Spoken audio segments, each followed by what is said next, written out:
ও মুসলমান ইমানদার কুষ্টিয়ার মুসলমানেরা, ভালো করে দিলের কান দিয়ে কথাগুলো শুনে নেন। আম্মা জান খাদিজাতুল কুবরা রাদিয়াল্লাহু তাআলা আনহা ইসলামের জন্য সব সম্পদ দান করে দিয়েছেন। আমার নবীর জন্য হীরা গুহায় খাবার নিয়ে গেছে, দুইবার, দিনে দুইবার আল্লাহ সালাম দিয়েছেন একজন নারী, তার নাম হলো খাদিজাতুল কুবরা রাদিয়াল্লাহু তাআলা আনহা। মেয়েদের অনেক অবদান ইসলামের জন্য। আম্মা জান সুমাইয়া জীবন দিয়েছেন, লজ্জা স্থান দিয়া বল্লম ঢুকাইয়া দিয়েছেন। আবু জেহেল সুমাইয়াকে উলঙ্গ বানাতে চায়, একের পর এক পোশাক ধরে টান দেয় আল্লাহ জান্নাত দ্বারা। আল্লাহ জান্নাত থেকে ফেরেশতার মাধ্যমে সুমাইয়ার পোশাকগুলো পরাইয়া দেয়। মারহাবা বলেন। 8 বার টানছে, 8 বার, 8টা পোশাক ধরে টানছে। কয়টা? জোরে বলেন। 8টা পোশাক ধরে টানছে। আল্লাহ 8 বারে জান্নাতের পোশাক সুমাইয়াকে পরাইয়া দিয়েছে। এবার আবু জেহেল কয়, বুঝেছি, এর পোশাক কেউ দেয় না, সরাসরি আল্লাহ পরাইয়া দেয় জান্নাত থেকে ফেরেশতার মাধ্যমে। আনা রাব্বুকুমুল আলা, আমি বড় খোদা। কিছুদিন পর আল্লাহ তাআলা একটা ল্যাংড়া মশা নমরুদ নামের বেঈমানের নাকের ভিতর ঢুকিয়ে দিয়েছিল। আল্লাহর কাছে বলেন, ভালো মশা ছিল কি ছিল না? আল্লাহ ল্যাংড়া মশা ডুবার কারণ হলো অধিক শক্তিশালী আমার আল্লাহ আর কেউ নয়। ল্যাংড়া মশা দিয়া পিটাইয়া পিটাইয়া বিদায় করেছেন আমার আল্লাহ। ফেরাউন নামের বেঈমান ছোট্ট ছোট্ট ছোট্ট ছোট্ট বাচ্চাগুলোকে ধ্বংস করে মেরে ফেলল। মুসা নবী নামে যেন দুনিয়াতে কেউ জন্মগ্রহণ না করে, আল্লাহ তার ঘরে মুসা নবীকে বড় করলেন। বলেন সুবহানাল্লাহ। আরো জোরে বলেন না সুবহানাল্লাহ। মুসা নবীকে মারার জন্য কত বাচ্চা মারলেন। আল্লাহ রাব্বুল আলামিন মুসা নবীকে তার ঘরে লালন পালন করলেন। পয়গম্বর মুসা দুনিয়াতে আসার পর কালিমার দাওয়াত দেওয়া যখন শুরু করলো, মুসা নবী মারার জন্য ধাওয়া করলো, মুসা নবীকে মারার জন্য ধাওয়া করলো। নীল নদের পানির মধ্যে যখন ফেরাউন নামের বেঈমান লাফ দিয়ে পড়লো, রাস্তা দিয়ে দৌড় মারলো, আল্লাহ তাআলা সাথে সাথে রাস্তা বন্ধ করে দিলেন। ওই ফেরাউন নামের বেঈমানকে আল্লাহ তাআলা পানির মধ্যে চুবাইয়া ডুবাইয়া তার খোদাই খায় শেষ করলেন। বলেন, ওই আল্লাহ আজও আছে না নাই? এমন রব পেয়েছি যে রব দেখা যায় না, ওই রব ঘুমান না, সব সময় বান্দার জন্য পাগল। আল্লাহু লা ইলাহা ইল্লা হুয়াল হাইয়ুল কাইয়্যুম। বলেন, আমাদের রব কয়জন? আরো জোরে বলেন না, কয়জন? সবাই ঘুমায়, আমার আল্লাহ কখনো ঘুমায় না। লা তাখুযুহু সিনাতুন ওয়ালা নাউম। আল্লাহ বলে, সবার তন্দ্রা আছে, ঘুম আছে, আমি আল্লাহর কোনো ঘুম নাই, তন্দ্রা নাই। সব সময় আমি আল্লাহ আমার বান্দাদেরকে নিয়ে ব্যস্ত, আমি আল্লাহ আমার সৃষ্টি নিয়ে ব্যস্ত। বলেন সুবহানাল্লাহ। আর আমরা ব্যস্ত দুনিয়া নিয়া, আল্লাহ ব্যস্ত বান্দারে নিয়া, আর বান্দা ব্যস্ত কি নিয়া? আল্লাহ রাব্বুল আলামিন এর জন্য বলেন, ইয়া আইয়ুহাল্লাযীনা আমানু কু আনফুসাকুম ওয়া আহলিকুম নারা। এই দুনিয়ার ঈমানদার, নিজে জাহান্নামের আগুন থেকে বাঁচো, তোমার আহাল পরিবারকেও বাঁচাও। কথা কার? আরো জোরে বলেন। আল্লাহ বলে, নিজে জাহান্নামের আগুন থেকে বাঁচো, তোমার আহাল পরিবারকেও বাঁচাও। জাহান্নামের আগুন বুঝি যেন তেন মনে করছেন? দুনিয়ার আগুনে হাত ঢুকান, হাত 1 মিনিট ডাকতে পারবেন না, পুরে ছাই হয়ে যাবে। আল্লাহ রাব্বুল আলামিন বলে, দুনিয়ার পিছনে পাগল হইও না। হাবিব আপনি বলে যান, যারা দুনিয়ার পিছনে পাগল, তারা কি নবী হাদিসের মধ্যে বলেন, ক্বালা রাসূলুল্লাহ সাল্লাল্লাহু আলাইহি ওয়াসাল্লাম, আদ-দুনিয়া জিফাতু ওয়া তালিবুহা কিলাব। আল্লাহর পয়গম্বর বলেন, যারা দুনিয়ার পিছনে পাগল তারা হলো কুকুরের দল। এই কুকুরের দল বলেন আছে না নাই? সাহাবা একরাম বলেন, রাসূলুল্লাহ শিয়ালের কথা বলতে পারতেন, শগুনের কথা বলতে পারতেন, কুত্তার কথা কেন বললেন? বলে শগুন দিনের বেলা খায়, শিয়াল রাতের বেলা খায়। কুত্তা এমন খারাপ, রাতেও খায় দিনেও খায়, কুরমা পোলাও খায় আবার পায়খানা খায়। এই কুত্তা বলেন আছে না নাই? শুধু 4 পাওয়ালা কুকুর না, 2 পাওয়ালা কুকুরও এই পৃথিবীতে আছে না না? এই চাচা কি উঠলেন কেন? কপাল পুরা কপাল। বাইরে গিয়ে কি করবে? এই ময়দান কি আগামীকাল থাকবে? হ্যাঁ, এ বাগান থাকবে? আমি কি খুব কঠিন কথা বলতেছি? কারো গালি দিতেছি? গালি দেওয়া হারাম, কবিরা গুনাহ। গালি দিলে নিজের ঘরের বউটাও বেজার হয়, কথা তো কয় না, মুখটা ঘুরিয়ে থাকে সারা রাত। ঠিক নেই? মুসলমান ইমানদার, নিজে জাহান্নামের আগুন থেকে বাঁচো, তোমার আহাল পরিবারকেও বাঁচাও। আজ আমাদের কপাল মন্দ, নিজে নামাজ পড়ি না, কেউ নামাজ করলে পছন্দ করি না। আর কি কয়, নামাজ না পড়লে কি হবে, আমার ইমান ঠিক আছে। আছে না? নিজে কোরআন মানি না, কোরআনের আন্দোলন কেউ যদি করে, দিন কায়েম যদি কেউ করতে চায়, চান্দি গরম হয়ে যায়। তোমরা কি সাহাবায়ে কেরাম আইছো? নবী নাই, সাহাবায়ে কেরাম নাই। আল্লাহ তাআলা নবুয়তের দরজায় তালা লাগাইয়া উলামায়ে কেরামদেরকে নবীদের দায়িত্ব দিয়ে গেছেন। মুসলমান ইমানদার, আল্লাহর ভয় দিলে ঢুকাও, জাহান্নামের আগুন থেকে বাঁচো। জাহান্নামের আগুন বড় কঠিন। কিয়ামতের ময়দানে জমিনটা তামা হয়ে যাবে, 1.5 হাত মাথার উপর সূর্য চলে আসবে। এখন সূর্যের মুখ তাপ দেয় 4টা, কিয়ামতের ময়দানে সূর্যের মুখ তাপ দেবে 70,000। একটু চিন্তা করুন, বালিশের সাথে মাথা লাগাইয়া। এই ভাই, বয়ান বহু শুনছো জীবনে, হেদায়েতমূলক কিছু কথা আজকে বলে দিয়ে যাই, মানবা কিনা তোমার ব্যাপার। বহু মানুষ ওয়াজ শোনে কিন্তু ওয়াজ বাড়ি নিয়ে যায় না, যেখানে ওয়াজ সেখানকে রেখে যায়। দাদায় নাতি গেছে ওয়াজ শুনতে, ওয়াজ শেষ, ছোট্ট একটা নদী, নৌকা ছাড়া পার হওয়া যায় না। নাতি কয়, দাদা সকালবেলা নৌকা আসবে, তারপরে বাড়ি যাবো, রাতের বেলা বাড়ি গেলে তো লুঙ্গি ভিজে যাবে। দাদা কয়, দেখ আমি কেমনে পার হতে হয়, আমার কাছে শিখে ল। দাদা পানির মধ্যে, নদীর মধ্যে নামছে, পানিও ভরে ওঠে, দাদার লুঙ্গিও ওঠে। আপনাদের কুষ্টিয়ার ভাষা তো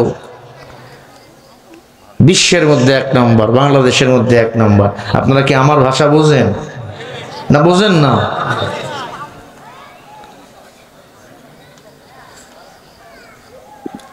নাতিয়ে ডাক দিয়া বলে, দাদা একটু আগে নামাজ শুনলো, ফরজ তরফ করা গুনাহ, কবিরা গুনাহ, কেন তুমি হাঁটুর উপর লুঙ্গি তোলো? কয়, ওয়াজ কম কর। তোর আব্বা দুনিয়াতে আসার আগে থেকে আমি ওয়াজ শুনি, কারণ ওয়াজ বাড়ি নিয়ে যাই না, যেখানকার ওয়াজ আমি সেখানেই রেখে যাই। এই হলো আমাদের ওয়াজ শোনার নিয়াত। কান সুখ করার নাম বয়ান নয়। ওয়াজ মানে উপদেশ। ওয়াজ কেউ করে না, ওয়াজ করেন আমার আল্লাহ। ইন্নাল্লাহা ইয়া'মুরু বিল আদলি ওয়াল ইহসান ওয়া ইতা'i যিল কুরবা ওয়া ইয়ানহা আনিল ফাহশা'i ওয়াল মুনকার ওয়াল বাগই ইয়া'iদুকুম লা'আল্লাকুম তাযাক্কারুন।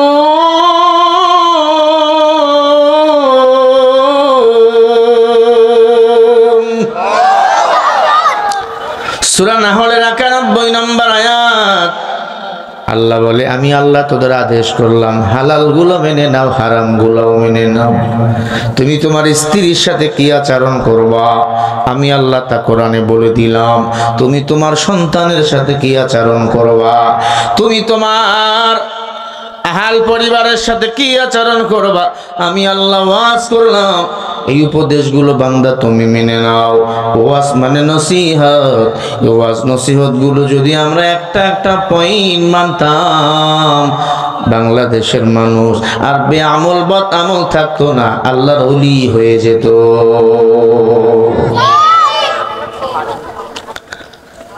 মাথা গরম আমার চেয়ে বেশি আর কে জানে নামাজ পড়ি রোজা রাখি ছেলে কি তুমি কি মনে করছো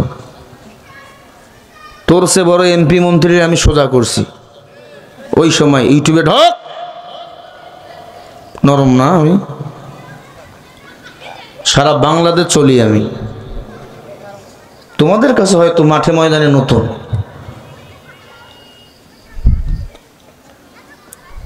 তামাশার জায়গা এটা তামাশা সাহাবা একরাম কানতেন এখন তো ওয়াজের ময়দানে কান্না নাই এখন ওয়াজে আইয়া বক্তাও হাসে শ্রোতাও হাসে অথচ আগে মানুষ ওয়াজ শুনে কান্না করত কথা বলে না এখন ওয়াজে আইয়া খালি গিফত আর গিফত এখন গিফত হয়ে গেছে ঘি ভাত ঘি ভাত যেমন মজা গিফত তেমন মজা মেয়েরা কাঁদতে কাঁদতে বাড়ি যাইতো এখন ওয়াজ হুজুরি কি করলো মেয়েরাও বোঝে না পুরুষও বোঝে না তোমার ভালো লাগবে না জুতা নিয়ে দৌড় দাও কেউ না থাকলে আমার অসুবিধা নাই মাইক বলা থাকলে আমি ওয়াজ করুন আগেই বলিস হেদায়েতের মালিক বান্দা না হেদায়েতের মালিক কে আমি একটা কথা কি আমার কথা বলছি হাযা কালাম রাব্বি কোরআনের কথা আল্লাহর কথা আল্লাহর কথা যার পছন্দ হয় না সে তো কাফের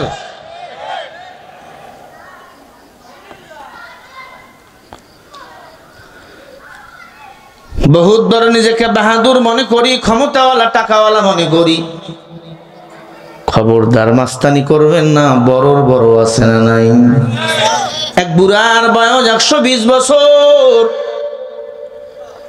ডাক দিয়া কয় নাতি আমার মতো বড় কেউ নাই চাল একটু নাতি বুদ্ধি গো দেখে আসি আমার বয়স তো 120 নাতি ডায়েরি খুলে দেখে দাদার বয়স 120 তাই তো যা আছে সব নাতি পুতি ঘুরতে ঘুরতে ঘুরতে ঘুরতে এক বট গাছের নিচে গিয়া দেখে এক বুড়া কান্দে এমন বুড়া দাদার সে ডাবল বুড়া দাদার বয়স 120 ডাক দিয়া কয় বুড়া তুই কান্দো কেন কয় আব্বাই মারছে কথা বোঝেন আমার ভালো করে বোঝেন যেই বুড়া কান্দে তার বয়স হলো তোর বয়স কত রে বুড়া বলে 240 কেন কান্দোস কয় আব্বাই মারছে এই বুড়ার বয়স কত 120 যে কান্দে তার বয়স কত এই বুড়ার আর মাস্তানি আছে তার বরত্ব শেষ মাথায় হাত দিয়া কয় হায় রে তোর বয়স আবার 220 তোরে মারছে আবার আব্বাই তোর আব্বারে দেখা দরকার আব্বারে দেখতে গেছে আব্বা রশি বানাইতেছে পাট দিয়ে রশি চেনেন না রশি বানায় আয় বাবা আপনার ছেলে কান্দে বটগাছ তলে বইয়া মারছেন কেন কয় কইও না ছেলেটা বেয়াদব কি বেয়াদবি করছে কয় তার দাদার জন্য পান আনতে বলছিলাম আনে নাই আকলারা বেশা খামোশি বোয়া তুদন জায়া আজ মরদায়া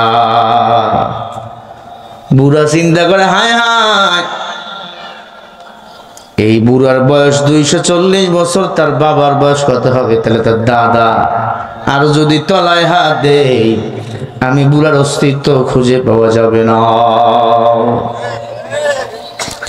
ও কুষ্টিয়ার মুসলমান গো, একটু গভীর মনোযোগ দিয়ে শোনো। কোথায় তোমার দাদা, কোথায় তোমার বাবার বাবা, কোথায় তোমার বাবা, কোথায় তোমার দাদা, কোথায় তুমি এখন আছো? 2 দিন পরে তুমি থাকবা না, তোমার কবরে ঘাস গজাবে, তোমার নাম নিশানা কেউ খুঁজে লইবে না। কিসের বাহাদুরি করো? আল্লাহর ভয়ে নিজেকে গুনাহমুক্ত জিন্দেগি যাপন করো। লা তাজিরু ওয়াজিরাতুম বিজরা উখরা।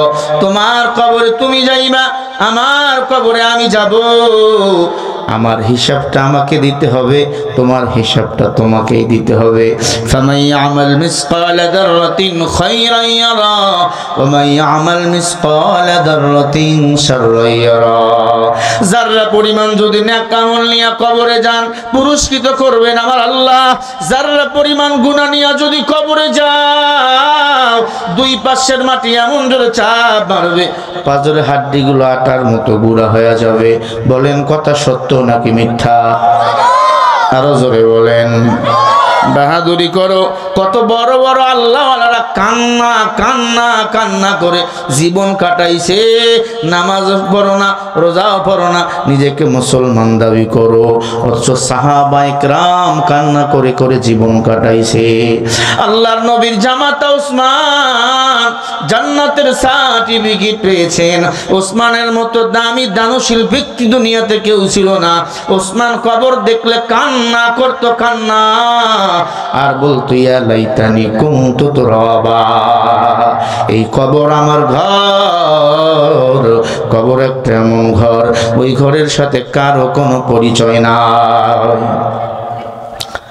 সাহাবায়ে কেরাম বলে, ওসমান আপনি কান্দেন কেন? ডাক দিয়ে বলে, আমি কান্দি কারণ ওই কবরে আমার মা বাবা কেউ নাই, কেউ নাই। একজন আছেন, তিনি হলেন আমার আল্লাহ। বলেন ওই কবরে কে আছেন? কে থাকবেন? কেউ থাকবে না, থাকবেন আমার আল্লাহ। আমার আল্লাহ যদি কবরে থাকে, আমার আর কারো দরকার নাই। মাল্লাহুল মাওলা ফালাহুল কুল। আল্লাহ বলে, বান্দা যদি আমার হয়ে যায়, আমি আল্লাহ তখন তার হয়ে যায়। জাহান্নামের আগুন থেকে নিজেকে বাঁচাও, বাঁচাও। গুনাহ করেছো, আল্লাহর কাছে মাপ চাও, আল্লাহ তোমার আমার গুনাহগুলি মাফ করিয়ে দিবে। খলিফাতুল মুসলিমিন হযরত উমরের দরবারে একজন যুবক চোখের বাড়ি ছেড়ে কান্নার আওয়াজ। উমর বলে, যুবক তুমি কাঁদো কেন? বলে, আমি কাঁদি, আমি বিশাল বড় পাপ করেছি। কি পাপ করেছো? বলে, 20টা বছর কাপনের কাপড় চুরি করেছি। ভাইরা আমার, দিলের কান দিয়া কথাগুলো শুনবেন। মেয়েদেরও ইসলামের কায়েম করার ব্যাপারে বলেন অধিকার আছে না নাই? সবাই বলেন। একা কবু হয়নি বিজয়, পুরুষের তরবারি শক্তি দিয়েছে, প্রেরণা দিয়েছে লক্ষ্মী বিজয় নারী। মেয়েদেরও অনেক অবদান রয়েছে। আপনি পুরুষ একা একা কর্ম করে বড় লোক হন নাই, টাকাওয়ালা হন নাই। আপনার স্ত্রীর অবদান বলেন আছে না নাই? আরো জোরে বলেন আছে না নাই? আম্মা জানদের বলো, মা দিনের উপর অটল থাকবেন, আল্লাহ তাআলা মর্যাদা বাড়িয়ে দিবেন। আসিয়ার একজন দাসী ছিল, নাম ছিল সাত্তা। গভীর রাতে নামাজের জন্য দাঁড়িয়ে গেছে, কারণ মেয়েদের জন্য কিছু ওয়াজ করা আমার দরকার। এতদিন মেয়েরাই ছিল বাংলাদেশের সরকার, ঠিক না? মা বোনদের বলে দিয়ে যায় সামান্য কিছু কথা। এরপরে মা বোনদের ব্যাপারে আমি 10টা হাদিস বলবো। দৈনন্দিন মেয়েদের 10টা কাজ করা হলো হারাম। আম্মা জানরা শুনে নেন, মা ইসলামের ব্যাপারে আপনাদের কত অবদান। আসিয়ার দাসী সাত্তা গভীর রাতে নামাজ আদায় করতেছে। নামাজ আগে থেকে ছিল কি ছিল না? কথা বলে না? আদম নবী থেকে নামাজ ছিল। কেউ যদি বলে আগে থেকে নামাজ ছিল না, আমি বলবো আসলে তার ইলম সিনাই নাই। আদম নবী ফজরের 2 রাকাত নামাজ পড়ছে, আল্লাহ ফজরের 2 রাকাত নামাজ ফরজ করছে। সুবহানাল্লাহ বলবেন না? ইউনূস নবী মাছের পেট থেকে বাইরে আসরের 4 রাকাত নামাজ পড়ছে, আল্লাহ 4 রাকাত নামাজ ফরজ করে দিয়েছে। মুসা নবী তুর পাহাড়ে গিয়ে আল্লাহর সাথে কথা কয়, আল্লাহ জোহরের 4 রাকাত নামাজ ফরজ করে দিয়েছেন। 4 রাকাত পড়েছেন, 4 রাকাত ফরজ। দাউদ নবী অসুস্থ, 4 রাকাত নামাজ পড়ার জন্য মাগরিবের সময় দাঁড়িয়ে গেছে, 4 রাকাত পড়তে পারে নাই, 3 রাকাত পড়ছে। আল্লাহ ওই 3 রাকাতকে মাগরিবের 3 রাকাত ফরজ নামাজ বানিয়ে দিয়েছে। আগামীকাল সকালে বলবেন সুবহানাল্লাহ।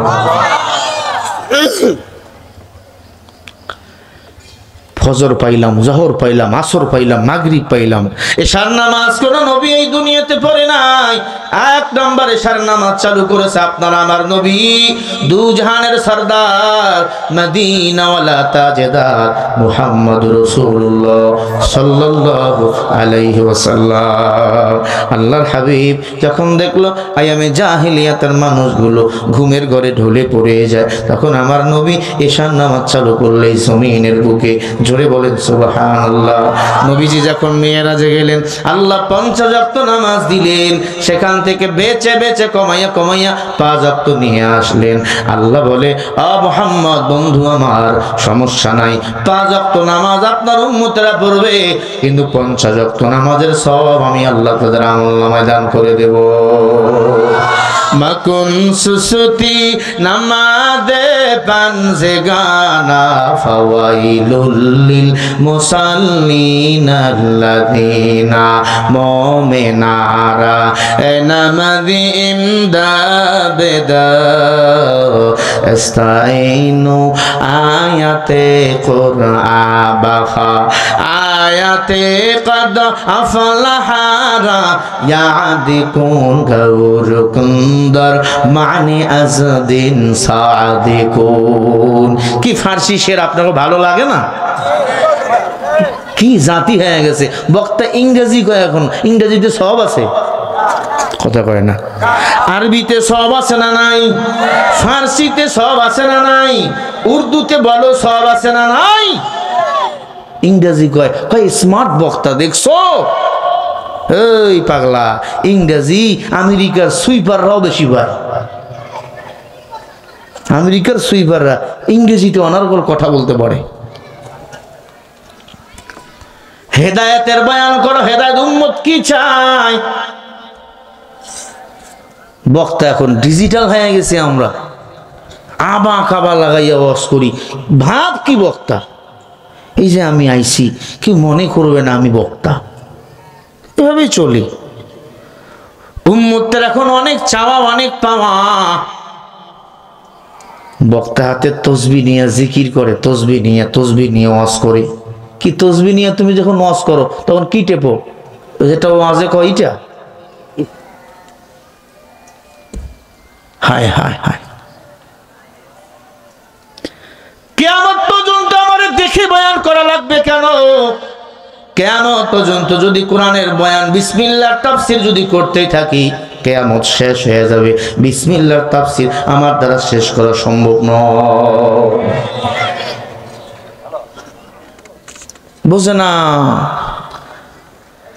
5 ওয়াক্ত নামাজ জামাতের সাথে পড়বেন তো? জোরে বলেন। কারা কারা একটু হাত তুলে দেখান। নারায়ে তাকবীর, আলহামদুলিল্লাহ। মাহফিল সার্থক। একজন যদি নামাজি হয়, আমার ভাই ডাক্তার সাহেবের সফল। বুখারীর হাদিস, আদাল্লাহু আলাল খাইরি কাফাইলি, যে ব্যক্তি ভালো কাজ করবে, ভালো কাজে যদি কেউ সহযোগিতা করে, আল্লাহ তাআলা ভালো কাজের বিনিময়ে উভয়কে সমান সওয়াবের মালিক বানিয়ে দিবে। ওই সব বান্দাকে জান্নাত পর্যন্ত পৌঁছে দিবে।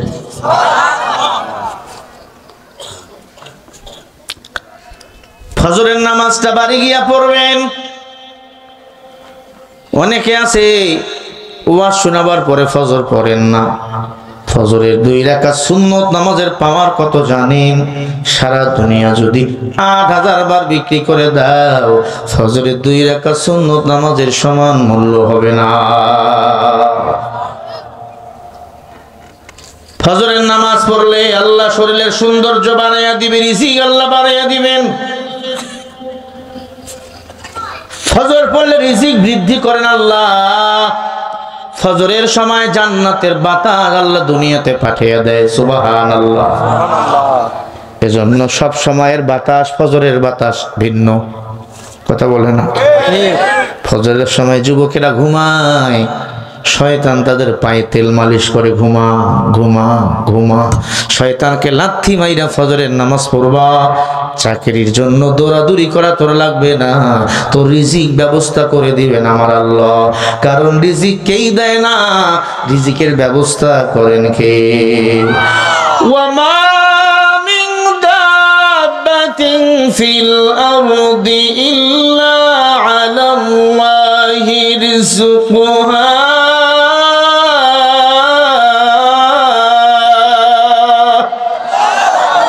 রিজিকের মালিক কে? কে খাওয়ায়? খাওয়ায় কে? আম্মা জানদের ব্যাপারে কথাগুলো বলছিলাম। আসিয়ার দাসী ছিল 7টা, নামাজ আদায় করতেছিল, নামাজ। ফেরাউন দাসীর কাছে গিয়া দেখে দাসী নামাজ পড়ে। ফেরাউনের মাথা গরম, ডাক দিয়া কয়, দাসী নামাজ কেন পড়ো? বলে, নামাজ আদায় করি আল্লাহর জন্য। ইন্না সালাতি ওয়া নুসুকি ওয়া মাহইয়ায়া ওয়া মামাতি লিল্লাহি রাব্বিল আলামিন। আমার নামাজ, আমার রোজা, আমার হজ, আমার যাকাত, আমার বেঁচে থাকা সব কিছু কার জন্য? সবাই বলেন না, কার জন্য রে বাবা? আল্লাহর জন্য। দাসী ডাক দিয়া কয়, আমি নামাজ পড়ি আল্লাহর জন্য, নামাজ তো আমার আল্লাহর, আর কেউ না।